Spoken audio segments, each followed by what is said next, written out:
What's going on, everybody? Appreciate you tuning in. I want to talk a little college football, but I want to talk a little bit about Kenny Dillingham.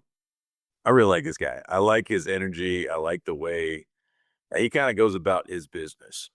Took a little bit of a not so subtle shot at Lane Kiffin and also kind of just the state of college football right now as he goes on social media and hits Lane with a little bit of his own medicine, sending out a tweet that he then later deleted that says, "Beware of destination addiction. The idea that happiness is the next place, the next job, or even the next partner.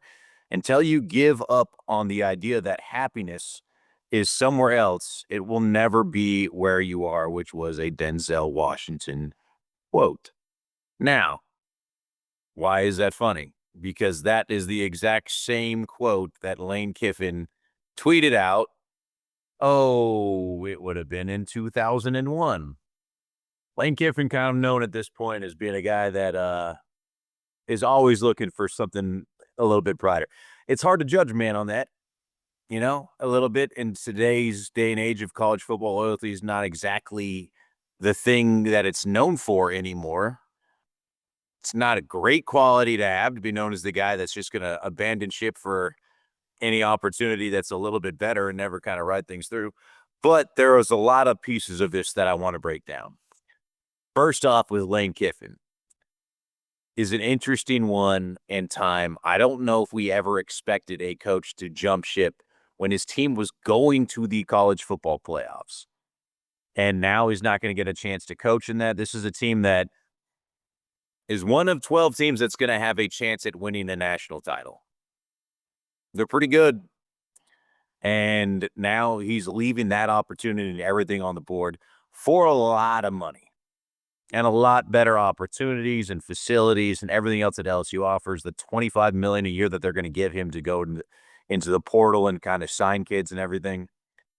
But it's really interesting for Kenny Dillingham to kind of jump in on this. Now, the first thing this tells me is either there's history or there's some sort of beef possibly that he has had with Lane where maybe they just butted heads. They both had some history in the SEC. They both have, I'm sure they have cross paths at one way or another. It's not like they've coached together, but I'm sure that they had some sort of, they know the same people. Whether or not he really wanted to bury the guy or go at him or not it certainly feels like it. Doesn't seem like something he would avoid and, not say if that's how he truly felt. But it also tells me, that he had his opportunities.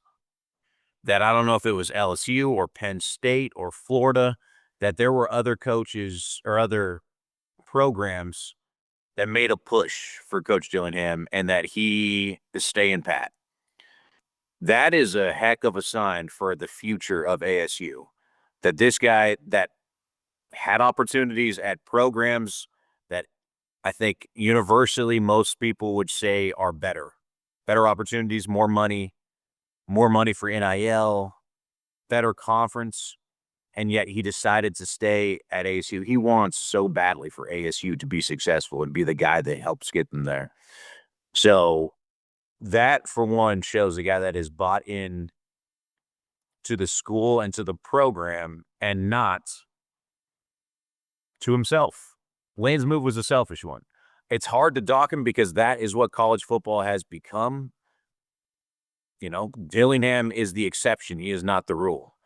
For 99.9% of the coaches out there, if they were given an opportunity to go somewhere for a lot more money that had better facilities and a better chance at winning them a national title in the future, they're going to take it.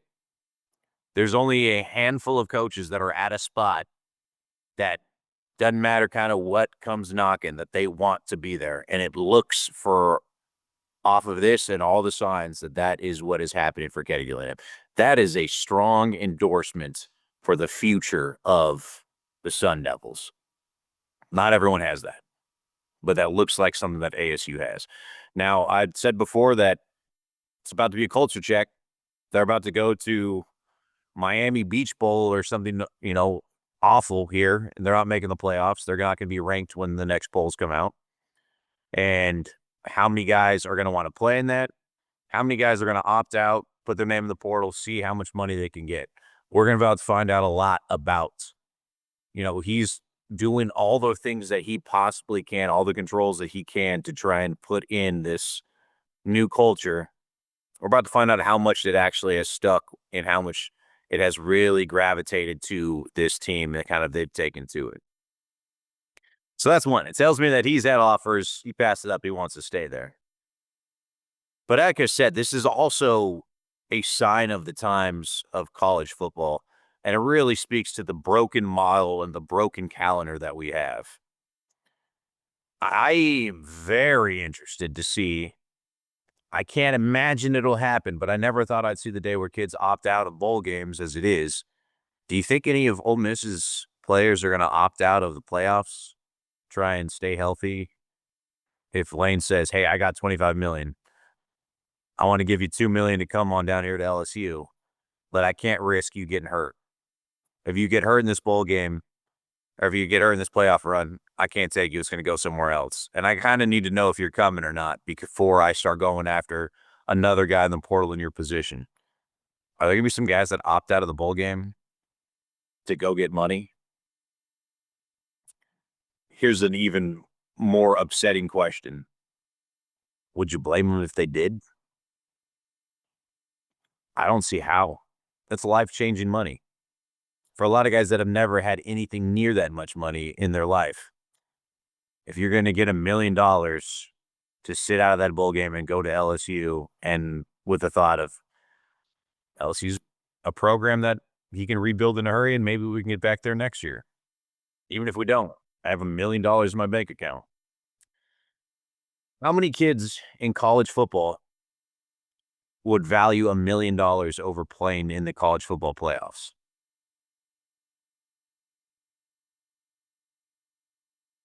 How many coaches would? Lane's not the only one. It's the problem with the calendar right now that this is the moves that people have to make at this point in order to kind of get their roster and everything set. They need to push back the transfer portal when it opens and when kids can actually do that. They need to get rid of the early signing date, have it just later, so that's not a problem as well. And there needs to be some sort of contract where people are staying at a certain spot and it's honored to be at a certain point. I really can't blame Lane Kiffin for going for double the money, better facilities, and an opportunity of playing at a blue chip program and coaching there. Ole Miss is fine.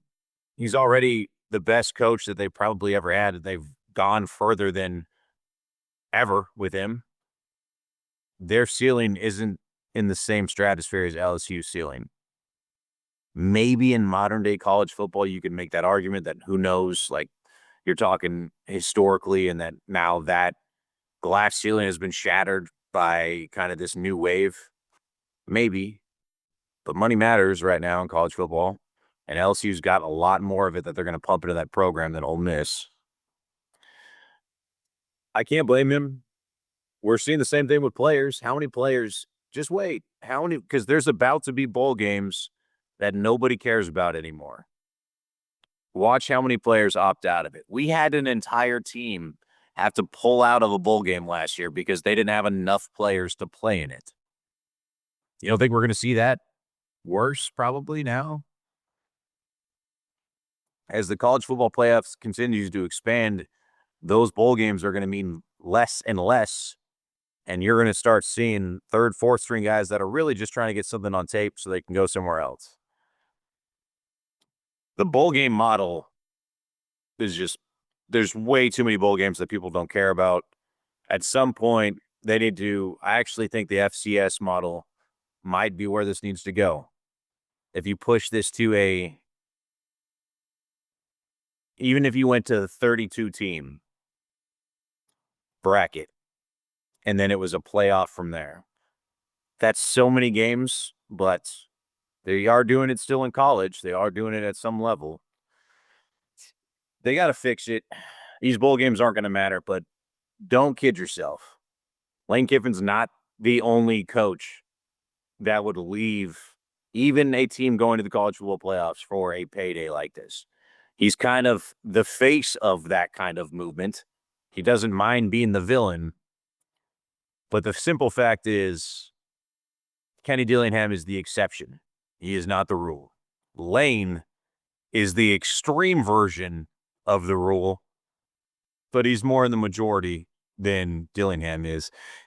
College football is broken in a lot of ways. It's tough.